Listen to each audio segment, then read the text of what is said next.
guys, and welcome to the brand spanking new, shiny, technologically advanced version of the NFL Sunday Supplement. Just had week 2 of the NFL go down. It's me, your host, Simon Conboy, and to my right, I suppose, on your screen, should be Chappers. Hi guys. He's very happy this weekend after his beloved Dolphins blew out the Raiders. Oh, absolutely. It's the one and only we'll get this season, I think. Yeah, well, I want to enjoy it. Always nice to have a blowout. Nice, comfortable watch. Although I'm slightly unhappy with Reggie, got to be honest. He battered you in fantasy-wise. Him Absolutely and CJ. I was looking at that; they were the 2 highest scoring players in all of fantasy, and I got ruined by the pair of them. So I'm a bit unhappy.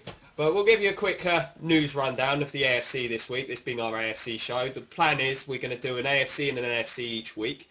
To divvy it up, we're going to have the home side will dictate for interconference matchups. So, for example, this week we've got the Patriots and the Cardinals being covered in this podcast, with the Patriots being the home team. We're deeming it an AFC matchup. So, I hope that doesn't confuse anybody. Right, so let's get down to business. We've got some injury news to cover first. Aaron Hernandez adding a little bit of insult to, well, more insult in losing to the Cardinals. He's out for 6 weeks. So, what do you think of that? The tight end combination of doom will be slightly less potent, perhaps. It will, but it's not like they're short of tight ends over there in Boston. They've got a guy they signed from the Vikings. They're interested in Michael Winslow as well. I think Shanko's on the pup list. I'm not entirely sure, though. Apparently they're interested in signing Kellen Winslow, or at least they're looking into it. Yeah, that's an interesting one. Him and Gronkowski. A lot of mismatches for a lot of linebacking cores in the league, definitely, for sure. Yeah, and the one thing I sort of figure with Gronk, well, not Gronk, Winslow, my apologies, is he was cut by the Buccaneers, who, of course, had a big need at the tight end spot when they got rid of him. Dallas Clark, while an able replacement, isn't exactly, for the long term, they're hoping stock develops. But when he was cut by the Seahawks, I thought that really said a lot to me. He doesn't have a lot left in the tank. He's not been practicing much the last few years. So I think, clearly there are questions about whether he can still play. And the Patriots, they don't strike me as the sort of team that will let someone just turn up and play without really practicing. So I think it's probably more just to have a look, cover the options. But actually, to be honest, I don't see anything happening there. No, it's what the Patriots do. They do bring in a lot of players, a lot of garbage from other sides, just to have a look, see what they can do with them. Belichick's clever with how he utilises these players. So if he can get anything out of Winslow, get him on a cheap contract. You never know. Yeah, it'll be vet minimum for sure, and they'll probably have some injury coverage in there as well, because his knees don't look like they've got much left in them. The other one we've got. This one amused me. Blaine Gabbert. His injury, he has a sore butt muscle. That's my favourite injury I'll hear all year. I know, I can't believe that. That's what I actually said on the injury report. Sore butt muscle. I mean, they did get their asses pounded by the Texans, so it's fairly appropriate. Surely it wasn't as bad as Jay Cutler, though. No, it wasn't that bad. That was brutal right there. But we'll be covering that in the NFC later. So yeah, he's going to be fine. It's just an amusing injury to me. That's about it. The NFC got hit pretty hard this week. AFC not so much. The referees, though, I think that's probably the big story of this weekend. I thought they performed quite admirably in week 1. Personally. They were fine. Yeah, week 1 they're okay. It was mainly last night's game, the Falcons and the Broncos, where you really saw the pace of the game's too much for them. Yeah, it really was. I mean, that first half took about 2 hours. I don't think I've ever been sat there waiting for half time that long. I mean, it was just a really poor performance. There were some bad mistakes. Now, I don't mind them taking their time to make sure they get things right, but last night they took their time and still got things wrong. Yeah, the ball, especially the ball placement, that was a huge one as well. How many times did they misplace the ball? There was a couple. They were enforcing in the first half. They were enforcing holding the way they enforce it in college, which is where it's a 10-yard penalty rather than a 5-yard penalty. So this being the defensive holding, not offensive holding. So it was a bit of a mess. As well as that, I thought for example, there was the fumble recovery. I thought it was pretty clear that the Broncos recovered that, and they were clearing out the pile. One of the refs signals that it's Falcons' ball. I don't see how he knows at that point. Now, I was watching in real time. I thought originally that Denver had it, and then the replays just seemed to confirm that for me. And then Orlando Franklin comes up with the ball. It's one of those you can't challenge because you're never going to get evidence to overturn the original call. So I thought, Broncos really got the short end of the stick there. You could see John Fox was livid, and there was a bit of an edge to that game for about 10-15 minutes after. It kind of petered out after half time, but we saw this kind of thing throughout the league this weekend.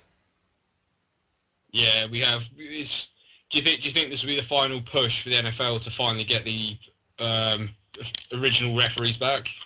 I think so. I mean, when Ray Lewis comes out and says it needs to get done, you should probably listen. It is Ray Lewis after all. But everyone should listen when Ray talks. Yeah, don't get me wrong. There were a couple of games where they still performed solidly, but there was about 2 or 3. I'm thinking Pittsburgh, New York. They didn't have a good day. Obviously, the game last night, especially being Monday Night Football, that's the game of the week in the States. Everyone sees it, nationally televised, prime time. That's the one that's going to harm them the most. So they've got to make a push to get the real refs back, 'cause it's starting to harm the credibility of the league a little bit, I think. Oh, no, yeah, for sure. Yeah. Right, so let's get back to the games now. Probably most of our favourite games of the week, especially our producer over here. The upstart Crads upsetting the Patriots at home on a last-second field goal missed from 42 yards. I mean, what a game. I was really enjoying this one and feeling quite smug with myself because of my very, very high opinion of the Cardinals D. But you were watching with us. What did you think of that one, Chappers? I wasn't sure what to make of it. Were we watching the same Patriots we'd seen in Week 1 against the Titans? Absolutely not. What the hell happened? Well, I mean, I'm going to stand by my initial sort of point. I think the Cardinals D is a top 5 D in this league at this moment in time. I think they've got as good a front three as any for that front that they play. They've got a lot of speed at linebacker. They play aggressively. They've got solid safety play. And I don't think there's a lot of good safeties in the NFL at this moment in time. And Patrick Peterson looks like he's going to be a future star. That one-handed interception he managed to pull in. I know. That's one of the plays of the season. That was superb. Fantastic. As well as that, he made a couple of really good plays in the run game, and that's what, to me, could make him into one of the true stars of the league. I mean, he is quite a big guy. There's a 3rd and 1, and he sheds the tight end that's blocking him with ease, stuffs Stephen Ridley in the backfield on a 3rd down. Now, you don't see that from a lot of corners. No, absolutely not, no. So, I mean, he's got a lot of potential. I mean, they just play hard. Earlier in the week, they had Belichick describe Calais Campbell, who I think may be one of the best defensive players in the league. They described him as Richard Seymour in his prime, which I think is fairly appropriate, to be honest. Guy's an absolute monster. He had 2 sacks in that game. High praise. Yeah, Darnell Dockett playing well. Big Dan Williams on the nose. So what really impressed me, though, in particular, was the fact it was a very different style of game that the Cardinals played defensively to the previous week when they beat the Seahawks. There wasn't any blitzing. It was all 3-4-man fronts coming after Brady and just dropping back into coverage. And while the Patriots got their yards, I mean, Brady threw for over 300, only had the 1 pick. They still just couldn't get anything going in the red zone. They struggled. They'd get around to the halfway line, drives would stall. It was all dinky-dunk stuff, and there were just drive killers, a lot of unpatriot-like plays. I mean, we're talking Danny Woodhead ran for 30 yards toward the end of the game, called back by a Gronkowski hold. That would have won him the game. These are the kind of things, you need a bit of luck to beat the Patriots at Foxborough. But, as I said, all credit goes to that Cardinals D. I mean, it was great scheming by Roy Horton. Fantastic job. Yeah, absolutely. And then the biggest praise has to go to Gostkowski for that horrible miss at the end. Yeah, one of the more reliable kickers in the league as well. Makes it even more shocking. I mean, he's been a pretty consistent guy there for a good number of years. So it was absolutely shocking to me. On top of that, I mean, I suppose we haven't mentioned him, but you got to give Cobb a lot of credit as well. Yeah, he was under a lot of pressure in the pre-season, lost his job to scattershot Skelton. Yeah. He's got his chance now that Skelton's injured. He actually seems to have grown into the role a bit more now. I think he's calmed down. Yeah, and there was pressure on him in this game from the Patriots front, but he actually handled it quite well. He ran a couple of times. As well as that, he just looked a lot calmer in the pocket. He made at least 2 or 3 plays throughout the game where he escaped the pocket, made a decent, smart throw on the run. And more importantly, he didn't have any of those disaster plays. Do you think the pressure's off because Skelton's not there to replace him halfway through the game, or? I think, to be honest, just with his reputation at the minute, the pressure is going to be on him, even still with this win. He can't rest on his laurels because whilst he played a solid game, he wasn't exactly fantastic, didn't set the world alight, but he showed to me progress in what has been the primary area of concern, which is his pocket awareness. You had Tommy Kelly in the preseason saying that he was scared or playing scared in the pocket, and to be honest, he had a point, but he really sort of stood tall in the pocket this game and gave a good account of himself. And, I agree. Yeah, you had the Patriots doing their usual thing. I mean, they took away Larry Fitzgerald. He only had the 1 catch for 4 yards, so just quiet game for him. Yeah, just one of those games. Patriots, they had their chances. They had a lot more yards, but a couple of mistakes cost them. That definitely was, in the end, my game of the week in the AFC. So we'll move on from there. Not really a whole lot to say about the Pats. I mean, again, they looked solid, but they just couldn't get it done. We'll go on to Buffalo and Kansas City. What were your thoughts on this one? For me, I was disappointed in Kansas. I really was. I thought I liked the look of their D going into the season, but they couldn't keep a hold of CJ Spiller, who just exploded on this game. Yes, and on my fantasy team. But absolutely all over. But what can you do?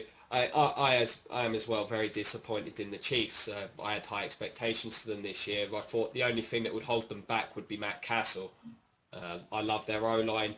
I like the D. I mean, I'd like them to get some pressure from someone outside of Tamba Hali, but I thought they were going to be a lot better than they've shown. I mean, this one wasn't even close. Second half, both teams were just going through the motions.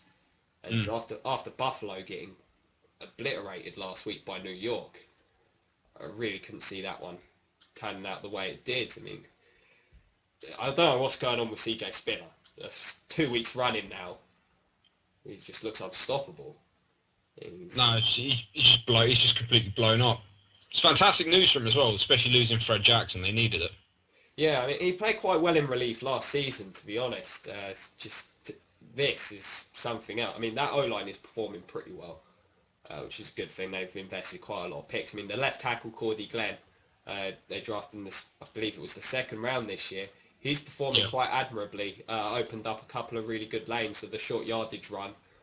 He pulled out really well, sealed the edge, and allowed an easy walk-in touchdown for Spiller. The defensive front finally showed up for Buffalo as well. Carl Williams, Marcel Darius. Super Mario not doing so much. He actually got handled, I thought, by Brandon Albert. But, Carl Williams and Darius are going to cause problems for a lot of teams that face Buffalo this year. Yeah, absolutely. I've got them. My team got them twice this year, as we do every year. It's a horrible prospect, especially with how bad our O-line's been playing as well. Yeah, there is that. I mean, I think one of the worries I kind of have with both of these teams actually in regards to their quarterback is I feel like you have to limit your offense somewhat because neither one of them can do everything you want. It was kind of like what the Cardinals against the Patriots, they managed to keep control of the ball. They used a lot of smoke and mirrors. They used a couple of wildcat plays with Peterson, some end arounds, some of that kind of thing, and that's what Buffalo have been doing the last couple of years with Fitzpatrick. And I think some degree teams have possibly caught up to that offense a little bit. So I think as well with the Chiefs, if you can shut down Jamal Charles, who had something like 3 yards this week. That's terrible production. Peyton Hillis fumbling at the 1 yard line. when they should be going over for a touchdown, which could have brought them back into that game. It's just, one of those, everything that can go wrong for the Chiefs has. Mm. They should get better. They've got injuries. They missed Brandon Flowers last week, their stud corner, and Tamba Hali was missing. I think they will improve, and should the division allow it, they've still got a chance, but just thoroughly disappointing performance all round 2 weeks running from those guys. And Buffalo, I just don't know what to make of them, frankly. I still think they've got enough to finish second in their division. I really do, but they need to go over the inconsistency issues they have. Yeah, Absolutely. yes they do, and the secondary needs to perform, because I think that front will just keep getting better, to be honest, as they play with one another. Yeah. So we'll move on. Next one, we've got Cincy and Cleveland. That was an interesting game in the end. Brandon Weeden, Brandon Weeden came out, had a rock solid game, to be honest. Like, they were trailing for most of it.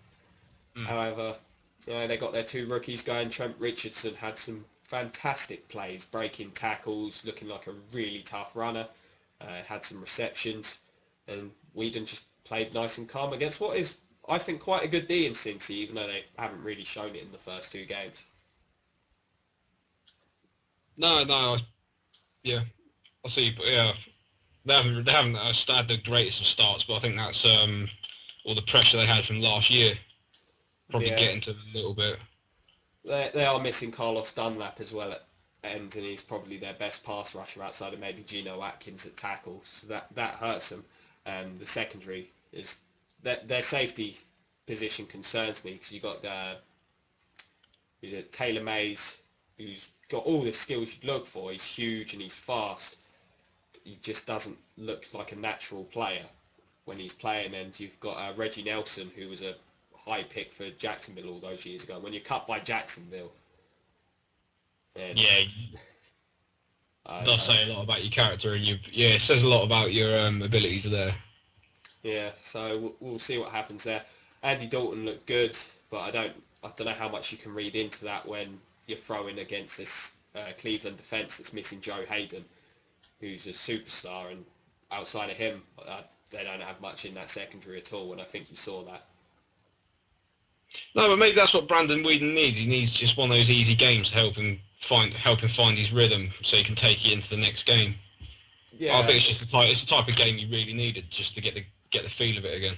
well, I think the Cleveland offense definitely needed something like that just to make them feel like what they're doing is somewhat validified, because they had been really poor, and everyone's down on them, especially when you look at that receiver group. There's no one there that really fills you with any confidence. So you got to hope they're going to find something along the lines. But I was very impressed with Trent Richardson, to be honest. Some great runs. Oh, absolutely. I was impressed. Something he done last week against Philadelphia. Managed to knock one of the defensive players' helmets right clean off his head. That was the Kurt Coleman. Yeah, absolutely drilled him. That was a fantastic little run. And I suppose, though, people, before they get too judgmental on that Browns offense, they have to bear in mind they were playing Philly last week, and that D has, over the 2 games this year, looked much improved. So, maybe they're better than we gave them credit for. Probably not, but maybe.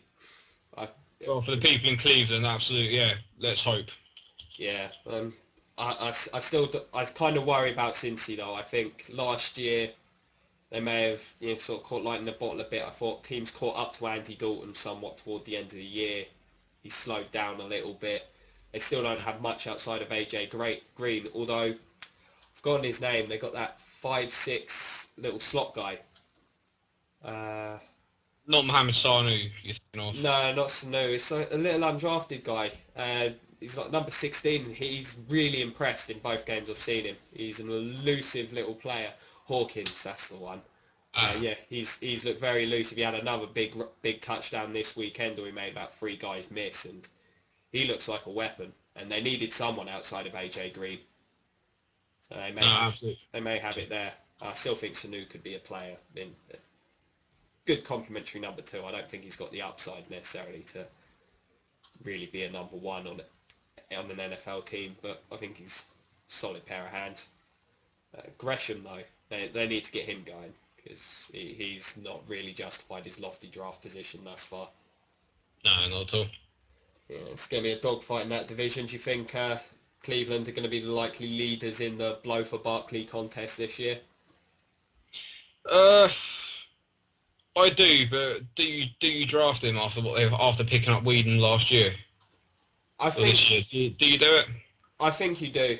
I think with the new rookie draft pay scale that you can get away with it. You can just, it's not like before where Brandon Whedon would have had a huge investment made in him. Now, you're essentially paying him backup money, so you don't necessarily feel that you have to keep him just because you're paying him so much money, and you can even cut him, and it's not going to hinder your cap like it would have 5-6 years ago. So I think you're going to see this with teams a lot more in the next few years if they draft a guy and they have 2 really poor years where they show little development.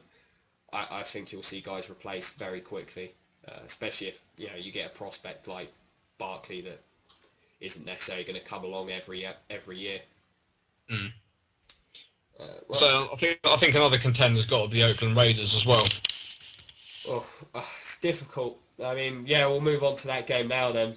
You watched this one all the way through, so tell us what you thought. I mean, without trying to sound too biased, but it was in the first half. It was a tale of two Ds. It was the Oakland D just completely cutting us out of our passing game, completely shutting out Darren McFadden as well. He had a really poor production. I don't even think he hit 30 yards in the end. No, you could see his frustration by the second half. It was frustrating more for Carson Palmer. He had really good numbers when you look at him. He only threw the one pick. He had over 300 yards. Miami's D just completely shut their receivers out. Yeah, it was good to see. I think both teams are built fairly similarly at this point in time. You've got a lot of unknowns at receiver on both sides. You got a game-breaking running back on both teams. Mm-hmm. Fairly solid O-line, and they're both built to be defensive teams. But from what I've seen, the Miami defensive front looks like it's going to be really difficult to run on this year. By going to that 4-3, I think it was a good thing because it allows them to put both Randy Starks and Paul Soliai into a position where they can really hunker down and stop anything up the gut. No, that's something I've noticed. Randy Starks lost a lot of weight and he's a lot more slim. He's a lot more streamlined this year, and he's getting a lot more pressure. Yeah, that's something it helps the likes of Cameron Wake out as well on the other edge. Cameron Wake was a constant menace throughout this entire game. Well, I think you can say that about Cameron Wake most weeks. He may not always get the sack numbers, but he's always present around the quarterback. If they get a compliment to him, they may have one of the best D-lines in the league. Well, possible. It's just on the other side of him, you've got Jared Odrick and Olivier Vernon, who we drafted third round. I think third round along with Egnew, but still developing players. Yeah, I suppose though the big question is how did Tannehill really look?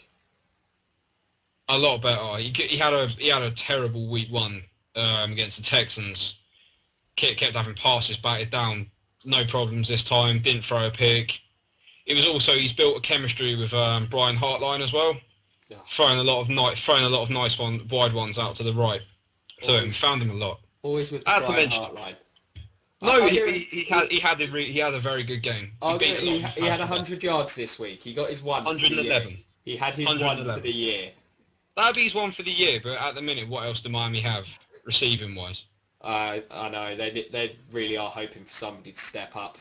I think it's going to be a case of that this season. If Miami are winning games, it will be because, like this game, Reggie is running strong. What really impressed me was the touchdown where Reggie, was it a 3rd and 1, wasn't it? Where he broke the tackle up the middle and then sort of broke another couple. Not the sort of running I'm used to from Reggie Bush. He kept his balance really well. He sort of, as he was hit, he managed to spin and just keep upright. There was nothing in the secondary. They were just going for the all-out blitz. They did not expect him to break through. No, that was great. That's the kind of tough running that Reggie essentially had never shown before, and it's why he had all the critics, me included, back when he was in New Orleans. But well, I'll give him credit. He's looked very, very good this year. I mean, he ran well against the Texans in Week 1, I thought. And he set high targets this year, and he's certainly going for them. I didn't expect him to. I never expected him to run the ball as much in the first 2 games, looking at the type of offense that Philbin's installed. But it looks like we've got no choice. We absolutely have to keep this guy running. Yeah, moving back to the Raiders quickly though. Yeah. I'm not sure what to think of Carson Palmer at the minute. There's just something. I know they've gone to a different sort of scheme with a zone blocking and a bit more of a short passing game than Palmer is used to. Yeah. I just don't see any confidence in him. There's not. He's certainly not. He's certainly not the player that the Raiders were hoping for, and they gave up all those picks for him.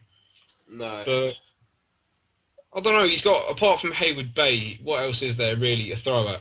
I mean, in Oakland, Denarius Moore was promising last year as a rookie, but there really is nothing proven there. I mean, you saw that in Week 1 when they threw to Darren McFadden 13 times. It just strikes me as a real lack of confidence. I mean, obviously this weekend the surprise was, they've got a good defence. I would not have saw Miami trampling them like they did on the ground. I mean, with Tommy Kelly and Richard Seymour in now, I thought they'd do a much better job, but I think things are probably looking fairly bleak in Raider Nation right now. Yeah, that's what I've got. That's what I think they're going to end up with, a very high draft pick, draft pick this season. Yeah, they look like they could be bad, which is a shame. It's been a while since they've had much to shout about in Oakland. Right, so... Yeah, it is sad, yeah, but hey, Miami won. I don't care. Yeah, can't be unhappy when that happens. Alright, we'll move on. This was an interesting game, the Jets versus Pittsburgh. Now, early on, when I was watching this one, the first drive for the Jets was really impressive. They sort of carried on right where they left off last week. Sanchez looked sharp, hits Antonio Holmes in the end zone. Good mix of run and pass. And then after that, nothing. They blew up. They done what everyone thinks the Jets are. They just fell apart. They finally came up against a D that's been solid for seasons and seasons. Yeah, they came up against a big boy team, I think. Yeah. Is probably the easy way of summing it up. I mean, that Pittsburgh D, I mean, yes, they've gone older, but I mean, this game, Harrison Polamalu were missing, and they didn't miss a beat. Lamar Woodley was a constant menace on that, getting around that much maligned right-hand side of the Jets O-line. I don't believe in Sean Green at all. He has shown me very little in his time in the NFL. Yeah. I think, that to me, if I'm a Jets fan, I'm thinking, you want to go back to ground and pound like you had those 2 years you went to the AFC Championship game. You need someone of a higher standard than Sean Green running the ball. No, absolutely. I don't know. It's hard to see what Sprono's got to work with apart from Tim Tebow and his Wildcat. He had his one run this week for 22 yards. Oh, he was going to have at least one. Yeah, and he broke it. That's the key. I'm not calling for Tebow yet. I mean, Sanchez didn't really have a chance. His receivers were getting no separation all day. It was getting to be quite a chippy game as well in the second half. Santonio Holmes was at it all day with Ike Taylor. There was a couple that he dropped. Santonio, I don't think you can rely on him, unfortunately. Stephen Hill had no catches after a breakout performance in Week 1, so I think that just showed he's still got a long way to go. Still a very raw player. The Jets offense, it just looked like back to square one. It did look that way. Yeah. Defensively, I mean, they did quite a good job, but Roethlisberger did what Roethlisberger does. He's always going to do his thing. They ran the ball a lot better than I would have expected on the Jets. Now, they weren't getting big yards, but they were sort of, getting enough, 3, 4, just plugging along. Ben did a great job on third down throughout the game. And to be honest, by the end of the game, the Jets just looked out on their feet. I mean, Mike Wallace had a big catch. I still think there's something a little off there. Antonio Brown though and Emmanuel Sanders both look like players, so they got a lot of options over there in Pittsburgh. Mm. The O-line. The O-line, as criticised as it is, they're holding up.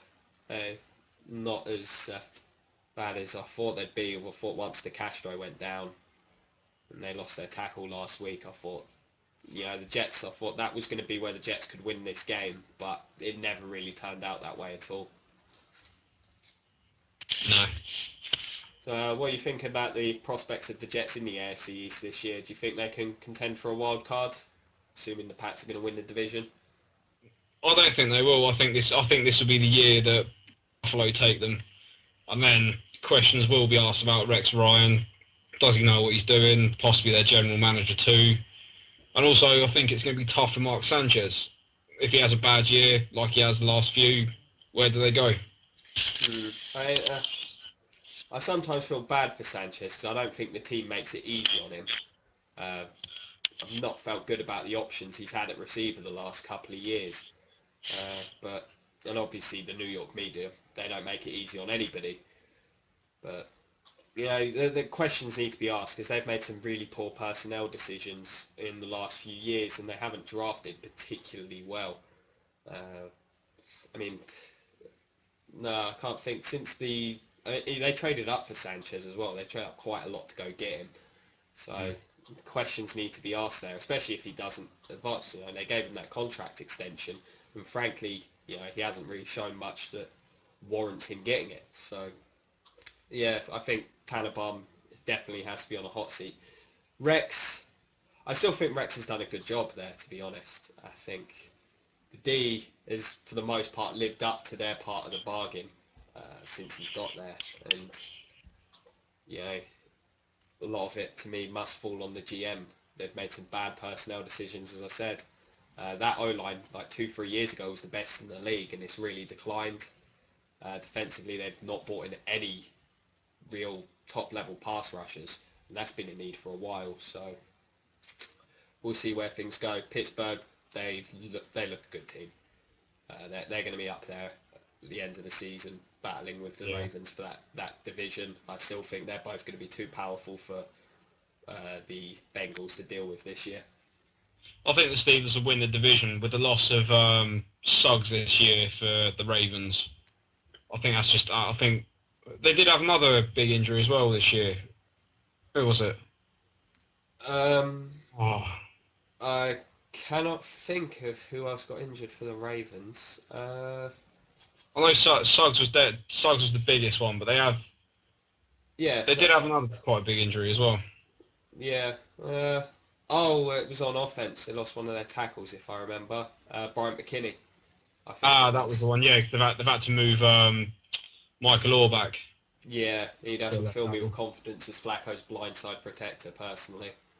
He's more of a right tackle than anything. Yeah, he's one of them all hype players. You get a film made about you, people are going to believe you're good.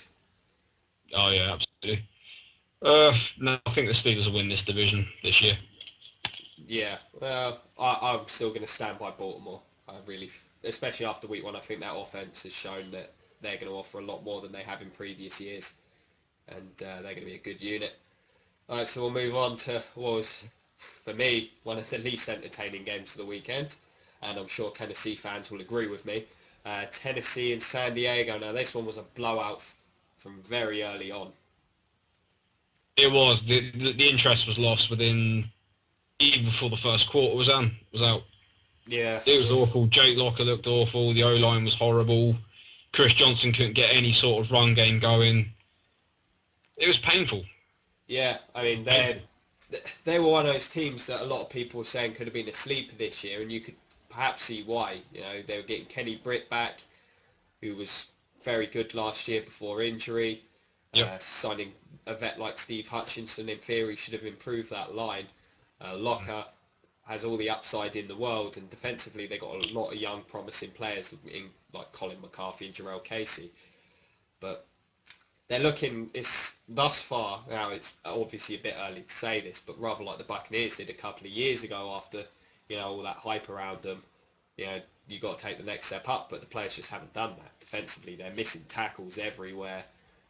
struggling to get pass rush, and offensively, there's nothing you can do if your O-line is as bad as theirs is playing.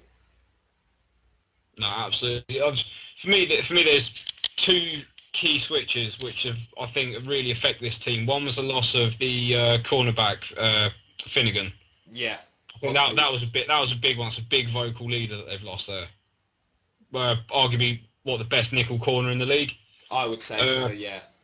And also, I think sticking in locker now. The thing is with Tennessee, they've got that win now mentality. I think they really should have started Hasselbeck this year, because if things start to falter, bring Locker in then. Yeah. So you can play with no pressure.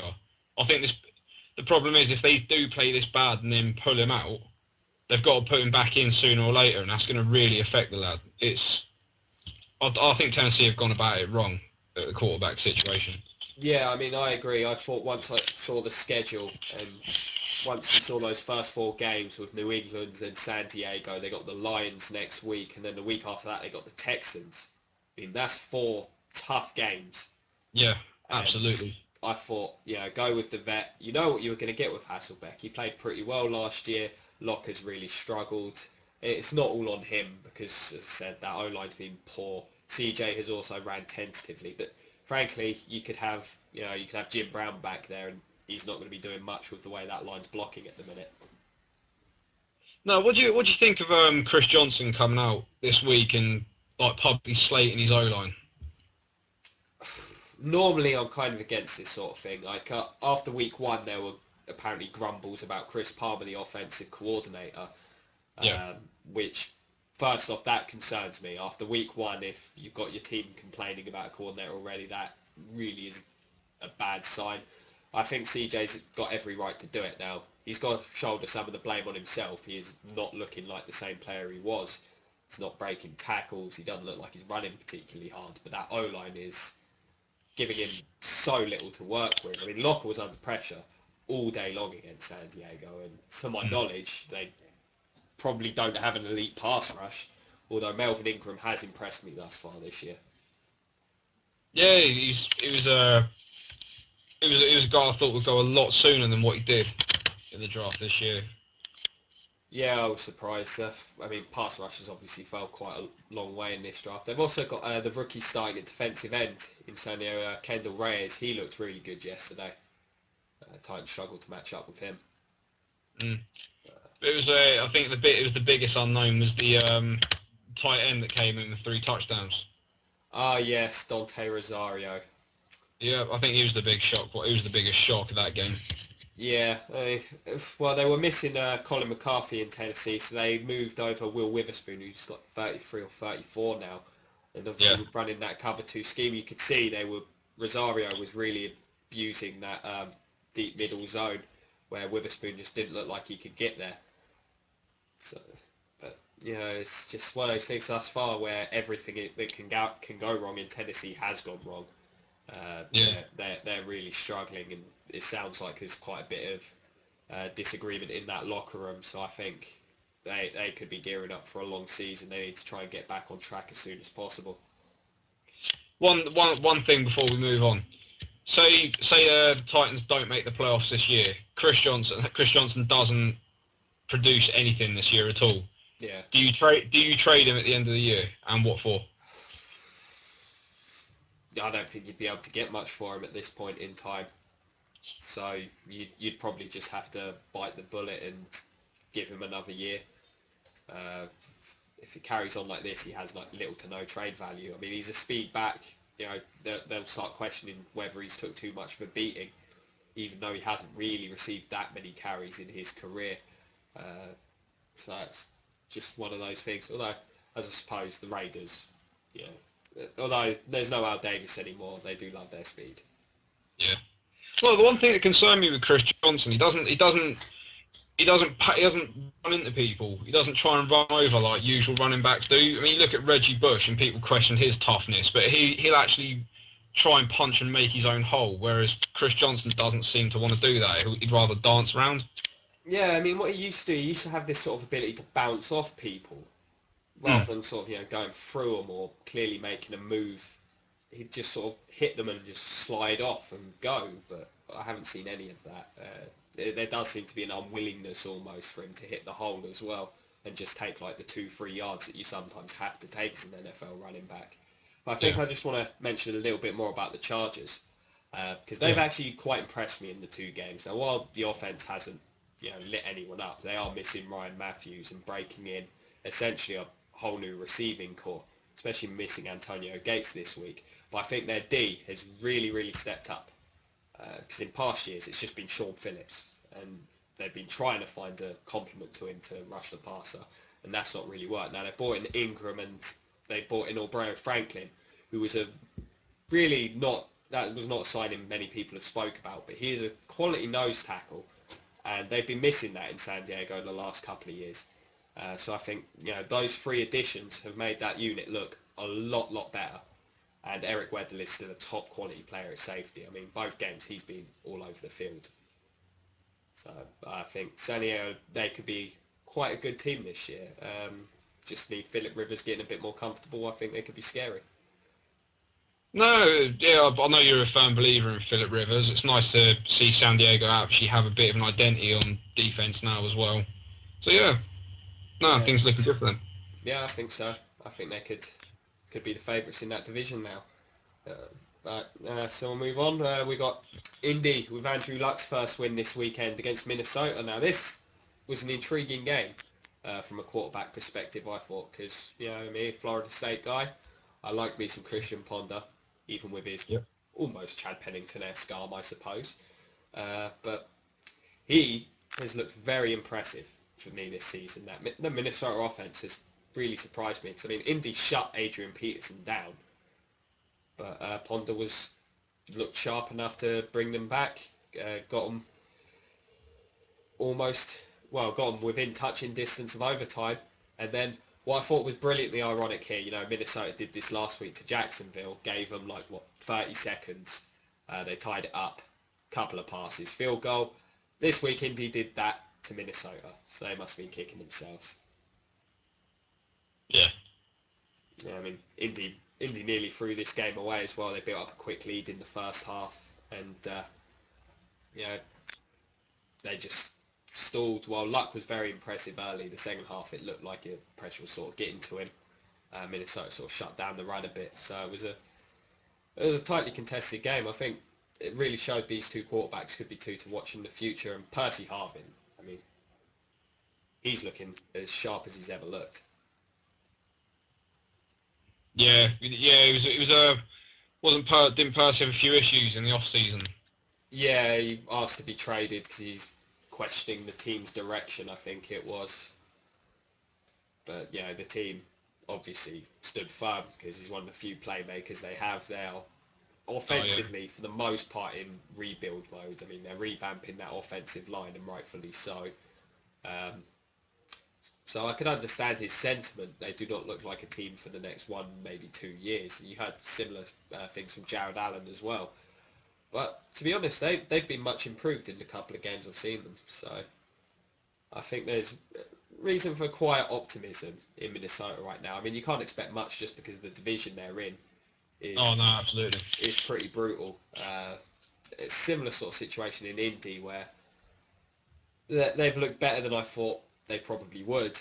Uh, Andrew Luck still looks like a decent player, and Reggie Wayne, he's still got it. Yeah, he's the player they really need to stay this season. Mm. Bit of a blanket for Andrew Luck. Yeah, and they got Kobe Fleener as well, although I didn't really notice him much this weekend. But he could end up being a good one. They got Dwayne Allen there as well at tight end, so you can see what they're trying to do with Andrew Luck, much like with Peyton Manning, where they just invest in weapons and hope that would essentially be the route that team took to victory. Defensively, they were missing Dwight Freeney again, and you can see it. Yeah. But they look a lot tougher than they perhaps were last year, where teams would just run on them all day long with little to no issue. A similar sort of story in Minnesota, to be honest. Defensively, I still worry about that secondary. I really do. But they got the new rookie free safety they traded up for. he's not looked too bad thus far. And although Jared Allen having a quiet couple of games, you don't see that often. No, you don't. But after his antics last year, you can kind of forgive him really for having a few quiet ones. Yeah, I suppose so. Yeah. I mean, what do you think prospects for both these teams? Do you think it's just try and win? More wins you have, the better, but I don't think you can expect too much from them. For Minnesota, I think it's just a case of win what you can. The division they're in, it's impossible for them to do any. They shouldn't even be thinking of the playoffs right now. Just try and pick up a few wins, quietly rebuild your team. For Indy, I think they're going to have a hard year. I don't really know what to expect from Indy this year, to be honest, apart from they're going to struggle. Yeah, I mean, I fail to see where they're going to get that many wins from, and frankly, from what I've seen from that division, Houston look like one of the top teams in the league. They look like they're going to walk it. Yeah.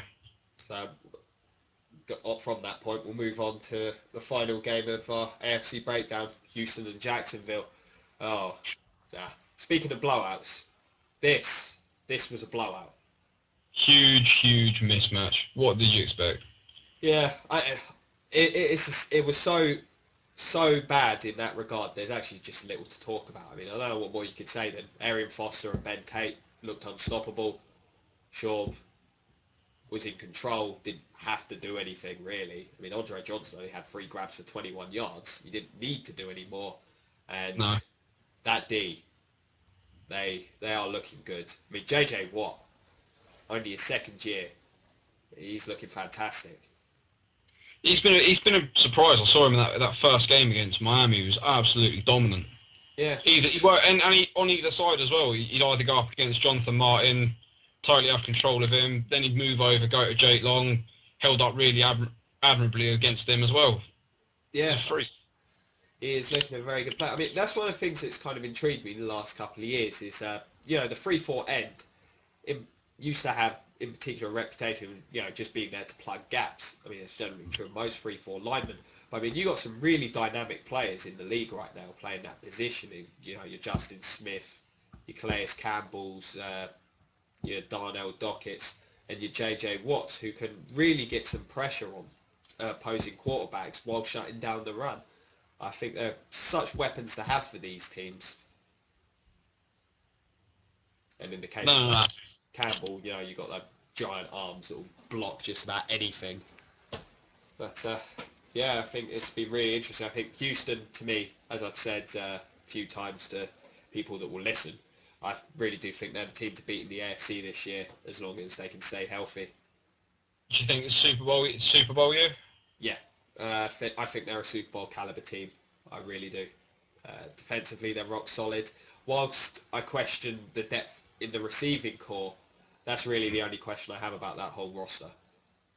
To be honest, that right side that they revamped after losing Brazil to the Raiders and Eric Winston to the Chiefs. Yeah. That was the other question I had. But to be honest, they've held up fine. They've still got a top centre in Chris Myers. Dwayne Brown's a very good left tackle. They execute that zone blocking scheme as well as anybody, and Foster and Tate they're monsters in that scheme. So I'm interested to see what they'll do against a higher caliber team. So far, they've only beaten the two Florida poor teams. Yeah, I mean, there is that. It will be interesting to see when they're more tested. The offense actually has to maybe air it out a little bit, and we'll see whether that lack of depth in the receiving core is a significant weakness for them. But I still think defensively they're so strong they'll be a match for anyone. Whereas Jacksonville, I think they're much like the last two teams we spoke about. Just play out the season, hope for whatever positives you can get, then take those. No, absolutely. I mean, they've got they finally got some sort of weapons to throw to on offense. They've now got Justin Blackman, Laurent Robinson. They've got Mojo back. Who's their backup running back who came through pre-season? Very good. Yeah, he looked pretty good. Few pleasant surprises, but still a lot of work needed. Yeah, definitely. I mean, I was surprised defensively that they got trampled because that's normally a spot where they're quite strong. But yeah, they never had a chance in this one. They ran into a buzzsaw. I mean, Blaine Gabbert, I suppose it's all about Blaine Gabbert with this team. they've got to make a decision this year on whether to just give up on him, because he was that bad last year. I thought that you got to really question whether that was the right decision to bring him in. He looked pretty good last week. This week, I don't know, it was difficult because he was under pressure all game, but you sort of saw that scared sort of level of play that he had last season sort of arise again, and that's one of the things I worry about, getting a bit of David Carr syndrome back there. So that's something to worry about. Mojo, they may have to wait a couple of weeks till he's fully back, and then, I mean, there's not a huge amount else on the offense. I mean, Blackman has struggled to get involved thus far, and I don't think much on Laurent Robinson, to be honest. I think he capitalised on a good position to be in last year in Dallas with Miles Austin and Des Bryant taking some pressure off him. No, you got to see your point there. Yeah. Well, but one thing about Jacksonville, if I can see them finishing around the top 3, top 4 in the draft, high pick. If you're them, do you trade and go for Barkley, or do you wait and try and get a Landry Jones? that's difficult. I mean, obviously it depends how much you believe in the guys that are available. I always think trading up is very difficult. I mean, all right, the Redskins, for now, people are going to be like, oh, they're geniuses for trading up for RG3. But, you know, it's still a crapshoot. And I'm never a huge fan of giving up huge amounts of picks. I mean, it's similar, actually, like, let's go to the Julio situation from a couple of years ago. Teams are saying, for now, you know, Atlanta got the better of that deal. I think they're only saying that because the Browns did nothing with those draft picks. No, absolutely. It was a high price. They shot the farm for Julio. Exactly, and you know, if you see the Browns, you know, they get a couple of Pro Bowl players out of that, and Julio turns out to be an average to above average receiver, everyone's saying the total opposite. So I think I'm fairly conservative in my opinion on these things. I always believe in you stick where you are and you trade down where you can. It's worked well for the Pats. They trade up every so often, but only for positions of real need. Yeah, like they did this year. Yeah. They've looked like a pair of good picks thus far, to be honest. The old Chandler Jones, Donta Hightower picks. So I hope they start calling him Officer Hightower, like out of Police Academy. that would be pretty funny. It would be good, wouldn't it? I would love to see an NFL version of Police Academy. we might have to make a segment about this at some point. Have our suggestions for who could be who in Police Academy. Right, excellent stuff. That wraps up the AFC this week then. You guys can get in touch with us the usual ways. We've got our website, I believe, Mr. Editor. Okay, the website is coming soon. We've got our Twitter handles. You've got me at Convoy Sports, Chappers at... Haven't got one yet. I will get one. Everything's a work in progress. All right, well, what we'll do, you can get in touch with me. You got my blog, convoysports.wordpress.com.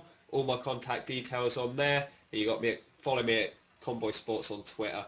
I'm fairly active. I'll definitely be more active in the following weeks. So get on there, get in touch with us, let us know what you think, and check back for the NFC one, the NFC review this week. And on Sunday, we're going to have a nice few surprises, have a bit of a laugh, and we'll preview the following games that day. So have a good one, guys. Yeah, thanks a lot for listening.